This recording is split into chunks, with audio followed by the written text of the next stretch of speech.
What it do? Stay blessed and stay blessed. This is boy BLKFinesse. We are back for another video. Um, Pearly, you had to, dude, you had this coming. You had this coming. This is what you did was kind of crazy.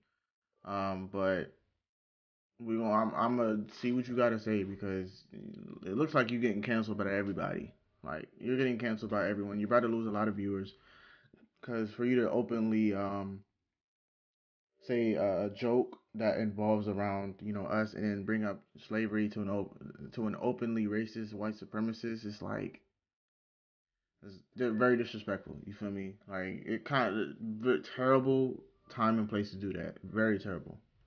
What up, guys? Welcome to the JustPearlyThings YouTube channel, and welcome to Morning Coffee Thoughts, where I give my thoughts over morning coffee. Today I have a chai tea. I quit coffee. You guys don't care about what I'm drinking. Okay.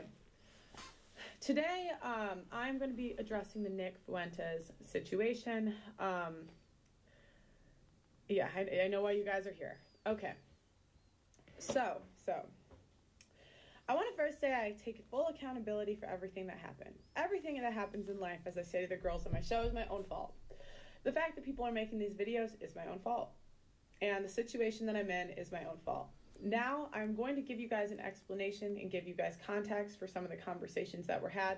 Just know it's not an excuse. It's my own fault. I take full accountability for everything that happened. Okay. So, but I'm going to answer questions that people have brought my way. So the first thing is, why did you have Nick on?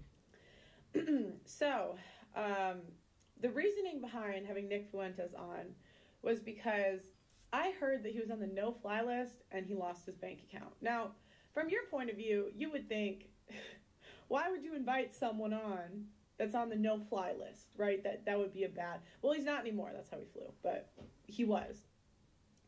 So I was more just curious why this man was banned on everything. Now, I've seen a lot of videos that say I play dumb or I'm playing dumb.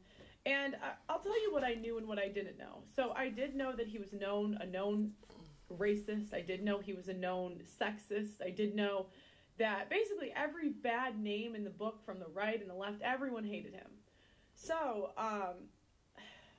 the reason I had him on was because, guys, people say that stuff about me. They say I'm sexist. They say I'm a misogynist. And, I really just like to give people the benefit of the doubt when I interview them. I don't go... Hold on. So you just said you brought him on because people do the same thing to you.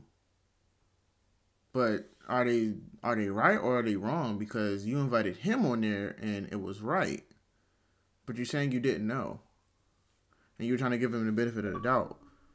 Benefit of the doubt of what? He openly said he was racist. Like I said, I'm not even trying to start no mess, but that reasoning it isn't a good reasoning. I'm sorry. Like, it doesn't make sense. Trying to interrogate someone. I just more try to listen and see where they're coming from. In hindsight, that wasn't smart. And in hindsight, I should have had someone, maybe Sarah Garvey, maybe another content creator that could have pushed back more and really was more educated on the topics that he was talking about than I was, because I certainly was not an expert in any of the stuff that he was talking about. Okay, and it's fine, but you should have at least defended the community. You didn't do that at all. You were still making jokes about it. I did remove the interview. I, again, did not think through a lot of the repercussions of posting that, so I just removed it. If you do want to see the full interview, Obsidian did react to it. That's on his channel. The intention was not, I guess, to hide it. It was just, this might not have been the best move. I'm just going to remove it now. So again, racism has no place in society, and I do take accountability for bringing him on. Hindsight's always 20/20.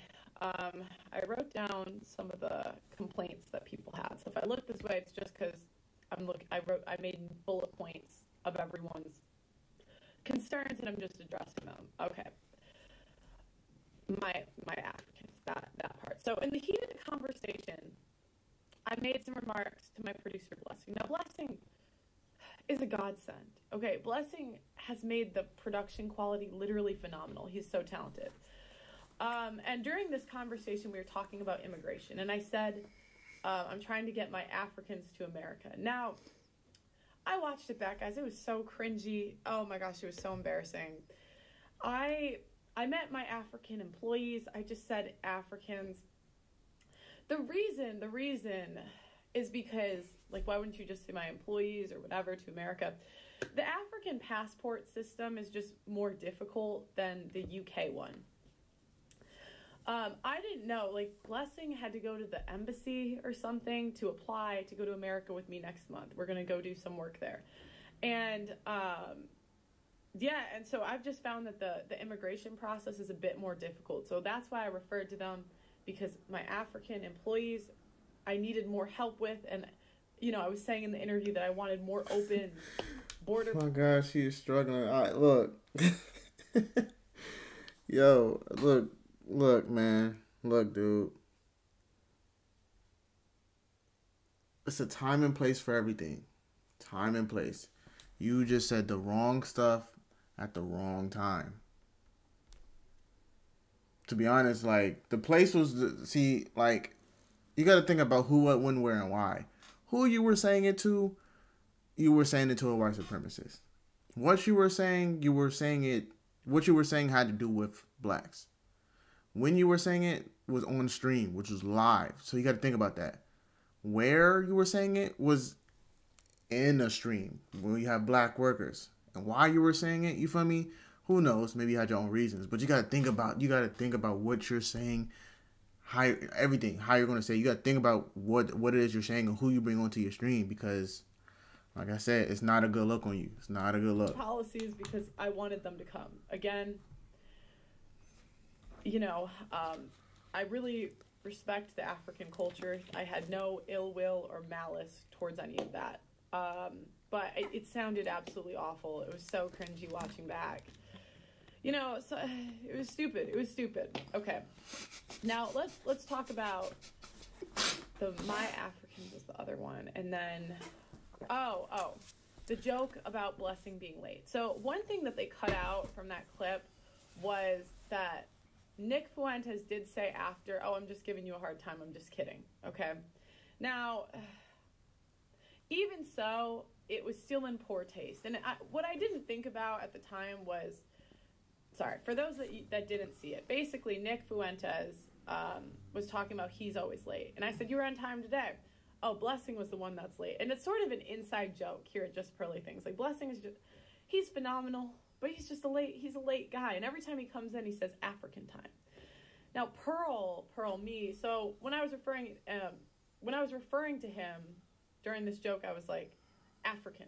Now, I was saying African time, referring to what he says when he comes in. Now, what I realized is this was especially disrespectful because we did have someone that's a known white supremacist race, making that joke in front of him. Yeah, see, that's what I'm saying. It's the timing. Everything. You gotta realize what you're saying, when you're saying it, and where you're saying. You gotta realize everything that was going on. You weren't thinking this through, dude. You weren't. With him is just in poor taste, and I did apologize to him for it. I really had no malice or ill will, but stupid. It was just stupid. Yeah, you got MTR mad at you, dude. The next thing is, I've gotten a lot of criticism for, using the black culture and then I'm going right and leaving it, like that sort of thing. You can correct me in the comments if I'm wrong, but that seems to be a big point of contention. My intention was never to be, a quote unquote leader in the black manosphere or the manosphere in general. I really have always just looked at the men as the leader. I mean, they're the thought leaders. Let's just be honest. And me, I try to support them in any way I can. I bring them on my show, but saying I'm a leader in the space, I feel like women follow, men lead. So I really think, that's just my opinion. Now, the other thing was the demographic of the women on my show. Guys, I haven't done recruiting in months. So when I started, one, I never expected it to blow up this fast. I never in my life thought I'd have 1 million subscribers in a year. I wrote my goals for the year before, and it was 100,000. I thought I'd maybe get 100K by the end of the year. Okay, that's what I thought. Now, everything blew up so fast, and I haven't done recruiting since maybe July. The only time I have is maybe to help out if we're low on a show. So, like, or if there's a really big panel, like the Andrew Tate panel, I handpicked everyone that was on that. But in general, guys, I really don't recruit. I think one reason that there have been so many black people on the show is because the recruiter that I picked was Nigerian. And he just had the type of job that he could recruit while he went on the job. And he knew a lot of people. He was already in the podcast space. So he was just a good recruiter. So it makes sense that he knows more Nigerian women. Yeah. Okay. But again, yeah.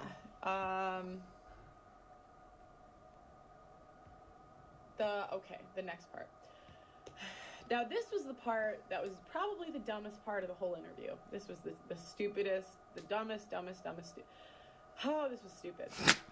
So I said that slavery was embellished in the interview. Now, that not only is that comment insensitive, it's not accurate. There were things in slavery that were worse than what was shown on TV. What I was referring to, I don't even want to tell you guys what I was trying to say because it wasn't what came out and it doesn't even matter.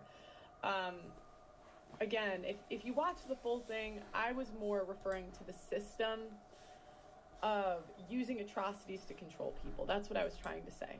But to say that it wasn't, that it was embellished is, oh gosh, so stupid.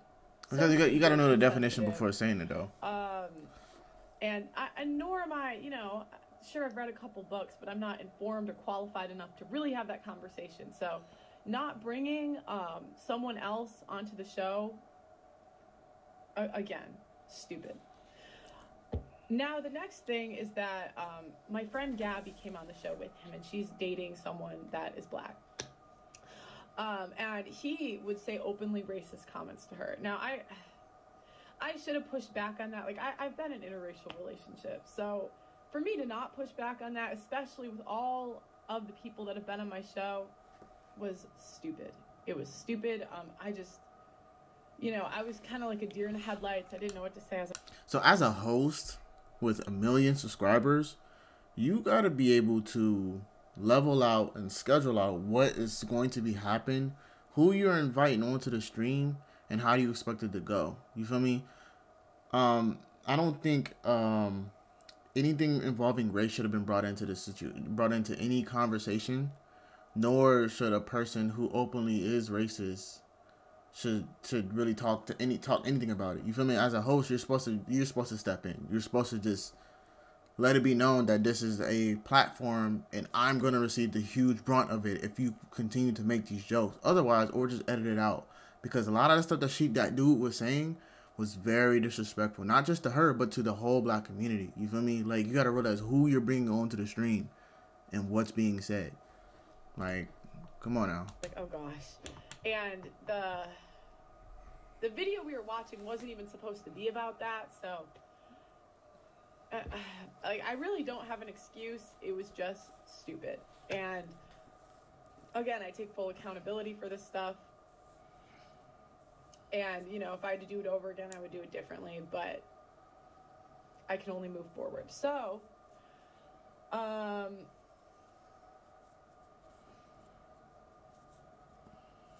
sorry, I want to make sure that I addressed everything. I think I did.